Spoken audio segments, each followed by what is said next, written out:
In this hearing, we will continue to hear the concerns of several healthcare workers as this committee is committed to being an avenue for them to air out their concerns. Yan po ang pinangako ko sa kanila. Bukas po ang committee ito para sa inyo.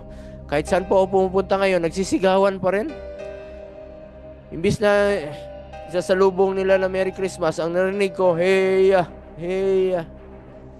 Dahil yung ibang lugar, hindi pa talaga nababayaran ang health emergency allowances nila.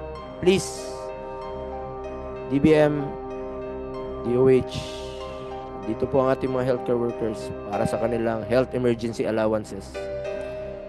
As we demand for PhilHealth to utilize their funds, marami pa pong issue dapat dito na ating tatalakayin.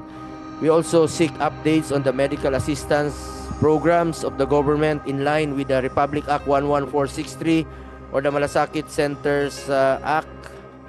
At tinitingnan natin ito ng mabuti sa ngayon dahil meron po mga ilang nababahala na bakit hindi po sila matutulungan dahil zero budget na po ang PhilHealth.